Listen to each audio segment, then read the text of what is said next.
வீசுது. உங்கள் சத்யாவில் குளு குளு AC offer. Welcome to imperfect show finance. இன்னைக்கு நியூ ஜிடிபி டேட்டா ரிலீஸ் ஆயிருக்கு. அதை பத்தி சார்ட்ட டீட்டெயிலாக பேசலாம். இன்னைக்கு மார்க்கெட் நிலவரத்தை பார்த்துடலாம். நிஃப்டியை பொறுத்த வரைக்கும் 317 புள்ளிகள் சரிஞ்சு 25,178 முடிவடைஞ்சிருக்கு. சென்செக்ஸை பொறுத்த வரைக்கும் 961 புள்ளிகள் சரிஞ்சு 81,287 முடிவடைஞ்சிருக்கு. வாங்க நம்ம பொருளாதார விமர்சகர் நாகப்பன் சார்கிட்ட பேசுவோம். சார் வணக்கம். வணக்கம் சிபி. முதல்ல சொல்லிடுறேன், இன்னைக்கு என்ன நடக்குங்கிறத நேத்து நீங்க கரெக்டா ப்ரெடிக்ட் பண்ணிட்டீங்க. அப்படியா? மார்க்கெட் எப்படி இருக்கும்னு கேட்கும் பொழுது நான் மோஸ்ட்லி நேத்து இருந்த ட்ரெண்ட் தான் இன்னைக்கு இருக்க சான்சஸ் ரொம்ப ஹை அப்படின்னு சொல்லியிருந்தேன். பட் நீங்க சொன்னீங்க ஃப்ரைடே சார் வீக்கெண்ட் வேற ப்ராஃபிட் புக்கிங் வரலாம் இறங்கும் அப்படின்னு சொல்லியிருந்தீங்க. இறங்க சான்ஸ் இருக்கலாம் அப்படின்னு. அது மாதிரி இன்னைக்கு பாத்தீங்கன்னா 3 மணி வரைக்கும் மார்க்கெட் பிளாட், ஆல்மோஸ்ட் பிளாட். ஒரு சின்ன சின்ன இறக்கம் இருந்தது 3 மணி வரைக்கும், அது இல்லாமல் இல்லை. பட் பெரிய சிக்னிபிகண்டா இல்ல. பட் கரெக்டா நீங்க 2:59க்கு நீங்க பாத்தீங்கன்னா நிப்டி வந்து 25,310க்கு மேல இருக்குது. ஓகே, 3 மணில இருந்து அடுத்த ஓரிரு நிமிடங்கள்ல நீங்க பாத்தீங்கன்னா வந்து கிட்டத்தட்ட 3:08 அல்லது 3:07 3:08 அந்த நேரத்துல பாத்தீங்கன்னா 25,152 அந்த மாதிரி லெவலுக்கு வந்துருச்சு. கிட்டத்தட்ட அந்த ஒரு என்ன சொல்றது, ஒரு 8 நிமிடம் 10 நிமிடத்திற்குள், அந்த 10 நிமிடங்களுக்குள் வந்து ஒரு 150 புள்ளிகள் மாதிரியான ஒரு இறக்கம் இருந்தது நம்ம பார்க்க முடியிருந்தது. அதாவது 25,300க்கு மேல இருந்தது, 154 கிட்ட வந்தது.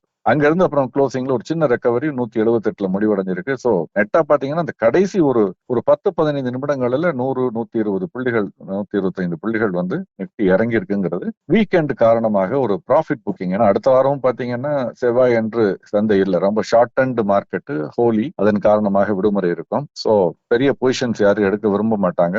இருக்க வரைக்கும் ப்ராஃபிட் புக் பண்ணிக்கலாங்கிறதுக்கு வாய்ப்பு இருக்கு. அதனால நேத்து நீங்க சொன்னதுனால உங்களுக்கு ஒரு அவார்ட் கொடுத்துடலாம். ரொம்ப நன்றி சார். அது காரணம் வந்து நீங்க தான் சார். கூட பேசி பழகி நீங்க படிக்கிறத நீங்க படிங்கன்னு சொன்னதெல்லாம் நான் படிச்சதுனால ஒரு சின்ன கெஸ்ட் தான் சார். அந்த கிரெடிட்ஸ் தான் உங்களுக்கு தான் சார் வந்து சேரும். இன்னைக்கு வந்து செக்டார் பாக்குறப்ப கிட்டத்தட்ட எல்லா செக்டாருமே அடி வாங்கி தான் இருந்திருக்கு.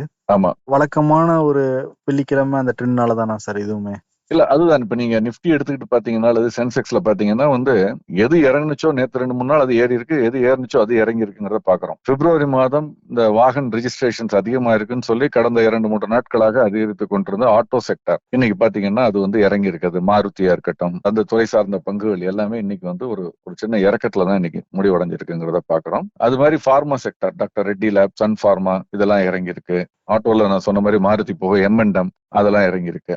So Tata motor passenger vehicle, அதே மாதிரி வங்கித்துறை சார்ந்த பங்குகள், HDFC வங்கியா இருக்கட்டும், ICICI இருக்கட்டும், இது எல்லாமே வந்து கோட்டக் பேங்க், இதெல்லாமே இன்னைக்கு இறங்கி இருக்கு. பட் எதுவுமே ரொம்ப பெரிய வீழ்ச்சியில 1-2% அந்த மாதிரி இறங்கி இருக்குங்கிறத பாக்கணும். பட் ஏறி இருக்குது எதுன்னு பார்த்தா நிப்டில HCL டெக், இன்ஃபோசிஸ் இதெல்லாம் ஏறி இருக்கு. அது போக க்ளோஸ் கிட்டத்தட்ட நேற்றைய முடிவை ஒட்டி முடிவடைஞ்சிருக்குது விப்ரோ, டெக் மஹிந்திரா, TCS இதெல்லாமே. ஓகே, சோ அப்ப இது வந்து அன்றாட ஏற்ற இறக்கங்களுடைய ஒரு அங்கம் தான். இருந்தாலும் ஒரு அட்வான்ஸ் 6 டிக்ளைன் 44ன்னு நிப்டில இருக்கதை நம்ம கொஞ்சம் நினைவுல வச்சுக்கணும். சோ அந்த வீக்னஸ்ங்கிறது கண்டினியூ ஆகுது. நிப்டி 50 மட்டும் இல்லாமல் நிப்டி 100, 200, 500 எல்லாமே 1% மேல இன்னைக்கு இறங்கி இருக்கு. நீங்க சொன்ன மாதிரி செக்டரல் இது பாத்தீங்கன்னா எல்லா இண்டெக்ஸுமே வந்து கிட்டத்தட்ட ஒரு IT, நம்ம பேசுன இந்த IT மீடியா ஓரிரு இதை தவிர பாக்கி எல்லாமே 1% மேல இறங்கி இருக்குங்கிறத பாக்குறோம். சோ இது வந்து ஒரு வீக்னஸ் ட்ரெண்ட் பெர்சிஸ்ட் ஆகுது, அதுல ஒன்றும் சந்தேகமே கிடையாது. அட்வான்ஸோட டிக்ளைன் அதிகமா இருக்கு. 52 வீக் ஹையை விட லோ வந்து கிட்டத்தட்ட 4 அல்லது 5 மடங்கு அதிகமா இருக்கு. 52 வார லோவை தொட்ட பங்குகளுடைய எண்ணிக்கை அப்பர் சர்க்கியூட், லோயர் சர்க்கியூட் அதிகமா இருக்கு. சோ நிச்சயமா வந்து வீக் ட்ரெண்ட் கண்டினியூ ஆகுது. அதுக்கு காரணம் இந்த வீக்கெண்டுங்கிறது முக்கியமான ஒரு காரணமாக இருக்கலாம். அதற்கான வாய்ப்பு இருக்கு. யாரும் பெரிய பொசிஷன் வச்சுக்க இது பண்ணிருக்க மாட்டாங்க, அன்வைண்ட் பண்ணிருப்பாங்க. ஏன்னா கடந்த ஒரு சில நாட்களாக பாத்தீங்கன்னா, ஒரு நாட்களாக குறைந்தபட்சம் FIIs வந்து சந்தைக்கு மீண்டும் வர துவங்கி இருக்கிறார்கள். முதலீடு அதிகரிக்க ஆரம்பிச்சிருக்குங்கிற செய்திகளை எல்லாம் பார்த்தோம். அதையும் தாண்டி இன்னைக்கு இறங்கி இருக்குன்னா ப்ராஃபிட் புக்கிங் தான் நான் நினைக்கிறேன். பார்க்கலாம். நேற்று சொல்லியிருந்தீங்க இன்னைக்கு நியூ ஜிடிபி தரவுகள் வரப்போகுது அப்படின்னு வந்திருக்கு சார். எப்படி பாக்குறீங்க? அதை நமக்கு பாசிட்டிவா வந்திருக்கா, நெகட்டிவா வந்திருக்கா? இது வரும் நாட்கள பங்குச்சந்தையில எந்த மாதிரி ஒரு தாக்கத்தை வந்து ஏற்படுத்தும்?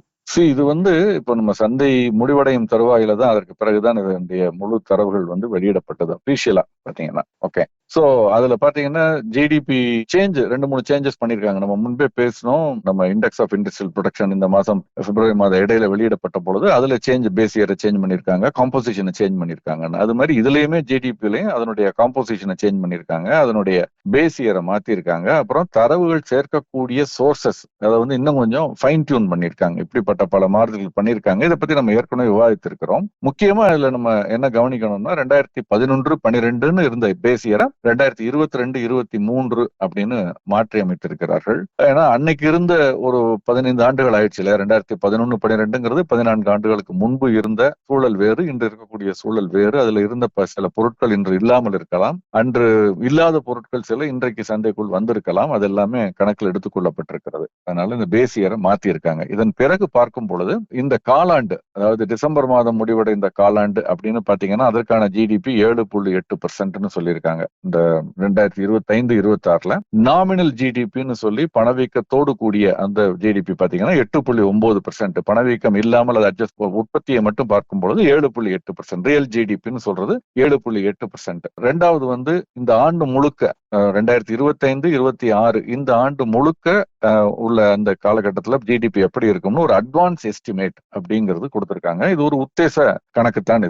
இதுல என்ன சொல்லியிருக்காங்கன்னா வந்து ஜிடிபி 7.6% வளர்வதற்கு வாய்ப்பு இருக்கிறது real GDP. And nominal GDP 8.6% இருப்பதற்கு வாய்ப்பு இருக்கிறது அப்படின்னு சொல்லியிருக்காங்க. இது வந்து ஏற்கனவே அவர்கள் எதிர்பார்த்ததை விட கொஞ்சம் அதிகமாக இருக்கும்னு சொல்லப்படுகிறது. But it is certainly not comparable. ஏன் கம்பேரபிள் இல்லை அல்லது ஒப்பீட்டு அடிப்படையில் பார்க்கறது கொஞ்சம் கஷ்டம் அப்படின்னா, அப்கோர்ஸ் அவர்கள் வந்து இதற்கு முந்தைய ஆண்டுக்கு இந்த ரிவைஸ்டு ஜிடிபியை வெளியிட்டிருக்கிறார்கள். அதன் அடிப்படையில் தான் இந்த வளர்ச்சியை சொல்றாங்க. பட் இருந்தாலுமே ரியல் சென்ஸ் இதை பழைய இதோட ஒப்பிட முடியாது. பழைய ஜிடிபி தரவுகளோடு இதை ஒப்பிட்டு பார்க்க முடியாது. ஏன்னா அதனுடைய கம்போசிஷன் வேற, இதனுடைய கம்போசிஷன் வேற, அதனுடைய பேசியர் வேற, இதனுடைய பேசியர் வேற. சோ அதனால இப்போதைக்கு இது உடனடியாக சொல்ல முடியாது. பட் ஒட்டுமொத்தமாக பொதுவாக பார்க்கும் பொழுது ஒரு பாசிட்டிவ் சென்டிமெண்ட் வந்து சந்தைக்கு இது வந்து திங்கள் அன்று சந்தை துவங்கும் பொழுது நிச்சயமா இதனுடைய இது இருக்கும் அப்படிங்கறத பாக்குறோம். ஏன்னா 2023-24 அந்த நாமினல் ஜிடிபி 11%, ரியல் ஜிடிபி 9.7% அப்படின்னு இருக்குது. சோ அதோட எல்லாம் ஒப்பிட்டு பார்க்க முடியாது. நம்ம அதை புரிஞ்சுக்கணும். இதை பற்றிய முழு விவரங்கள் கொடுத்திருக்காங்க. அந்த இணைப்பு ஏதாவது பிரஸ் இன்ஃபர்மேஷன் பியூரோ pib.gov.in இருக்கு. முடிந்தால் நம்ம அதை கூட நம்ம அந்த லிங்க் நம்ம ஷேர் பண்ணிக்கலாம். ஏன்னா இது வந்து ஒரு டீடைல்டு பல பக்கங்களை கொண்டது.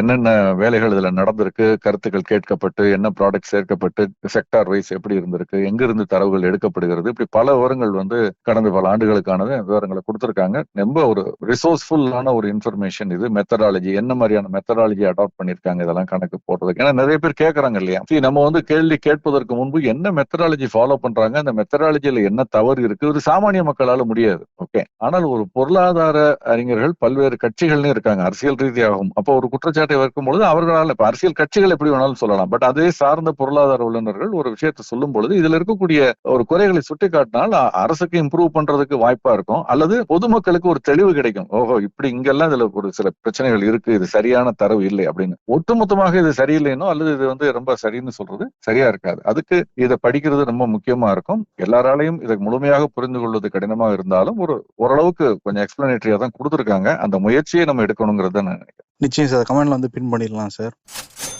இன்னைக்கு கமாடிட்டி மார்க்கெட் எப்படி சார் இருந்தது? ஸ்லைட்டா ஒரு நான் சொன்ன மாதிரி தான், எது இறங்குனுச்சோ ஏறி இருக்குங்கிற மாதிரி. இன்னைக்கு பாத்தீங்கன்னா திரும்ப தங்கம் வெள்ளி ஏறி இருக்கு. வெள்ளி வந்து 2% கிட்ட ஏறி இருக்கு. காப்பர் ஏறி இருக்கு 1%. நேத்தும் கொஞ்சம் ஏறி இருந்தது. ஜிங்க் ஏறி இருக்கு. அந்த மாதிரி கடந்த சில நாட்களாக ஏதாவது இறங்குனுச்சுன்னா அடுத்த ஒரு நாட்கள் அது ஏறத நம்ம பாத்துக்கிட்டு இருக்கோம். அந்த ஒரு சைட்வேஸ் மூவ்மெண்ட்ல இன்னைக்கு கோல்டு, சில்வர், காப்பர், ஜிங்க் ஏறி இருக்கு. க்ரூட் பெரிய சேஞ்ச் இல்ல, பிளாட்டா இருக்கு. இந்தியன் மார்க்கெட்ல MCXல நான் சொல்றது எல்லாமே முன்பேர வணிகத்துல ஃபியூச்சர்ஸ் மார்க்கெட்ல. இன்டர்நேஷனல் மார்க்கெட்ல பாத்தீங்கன்னா வந்து க்ரூட் ஒரு 1% ஏறி இருக்கு. $66.50 கிட்டத்தட்ட 1.5% மேல ஏறி இருக்கு. $66 தாண்டி, $66 தாண்டி நடந்துகிட்டு இருக்கு. சோ கொஞ்சம் கவனமா பார்க்கணும். நேத்தே இதை பத்தி நம்ம டீடைல்டா பேசணும். அந்த கல்ஃப்ல வந்து என்ன மாதிரியான பிரச்சனைகள் அங்க வரும் வாய்ப்பு இருக்கிறது, அதனால வந்து இந்திய அரசு தங்களை தயார்படுத்திக் கொண்டிருக்கிறதுன்னு பேசணும். நேத்து பெரிய மூவ்மெண்ட் இல்ல, பட் இன்னைக்கு ஒரு 1.25% வந்து க்ரூட் ஏறி இருக்குங்கிறத பாக்குறோம். தங்கம் வெள்ளியும் சர்வதேச சந்தையில தங்கம் பெரிய மாற்றம் இல்லை, ஆனால் வெள்ளி ஒரு 1.5% மேல ஏறி இருக்கு. காப்பருமே 1.25% ஏறி இருக்கு. இதெல்லாம் வந்து வழக்கமான ஒரு மாறுதலுக்கு உட்பட்டு தான் இருக்கு. இன்டர்நேஷனல் மார்க்கெட்ல வந்து ஸ்டாக் எடுத்துட்டீங்கன்னா எந்த விதமான பெரிய சேஞ்சஸ், சிக்னிபிகண்டான சேஞ்சஸ் எதுவுமே நேற்றோ அல்லது இன்னைக்கு முன்பேற வணிகத்திலேயோ இல்லை. கரன்சியை பொறுத்த வரைக்கும் டாலர் இண்டெக்ஸ் பாத்தீங்கன்னா 98க்கு கீழே தான் இருக்கு. ஸோ சிக்னிபிகண்டான சேஞ்சஸ் இல்லை. இங்க நம்ம NSEல டெரிவேட்டிவ்ஸ் மார்க்கெட்ல பாத்தீங்கன்னா ஃபியூச்சர்ஸ்ல வந்து மார்ச் மாதம் எக்ஸ்பயர் ஆகக்கூடிய கான்ட்ராக்ட் எடுத்தா US டாலர் வந்து ஒரு 6 பைசா ஏறி இருக்கு. 91.11, 91க்கு மேலதான் இருக்கு. 91க்கு கீழே வரணும், வரல, ஆனா 91க்கு மேலதான் இருக்கு. அதே மாதிரி பிரிட்டிஷ் பவுண்டு மட்டும் இறங்கி இருக்கு, 41 பைசா இறங்கி இருக்கு, 123 ரூபாய் கீழே வந்திருக்கு, 122.90. பட் யூரோ வந்து திரும்ப 5 பைசா ஏறி 107.75. ஜாப்பனீஸ் yen ஒரு 26 பைசா ஏறி இருக்கு, 58.79 அப்படிங்கிற அளவுல. சோ பிரிட்டிஷ் பவுண்ட் ஒரு சின்ன இறக்கம், மற்ற 3 கரன்சியும் ரூபாய்க்கு நகராக ஏறி இருக்கு. ஆல்மோஸ்ட் ரூபாயை பொறுத்த வரைக்கும் ஒரு பிளாட் ட்ரெண்ட் ஸ்லைட்டா இருக்குன்னு தான் நான் நினைக்கிறேன். சார் ரொம்ப நன்றி சார், டீட்டெயிலாக பல விஷயங்கள் வந்து பகிர்ந்துக்கிட்டீங்க. தேங்க்யூ. நன்றி. குளு குளுன்னு காத்து வீசுது. உங்கள் சத்யாவில் குளு குளு ஏசி ஆஃபர். உங்கள் சத்யா.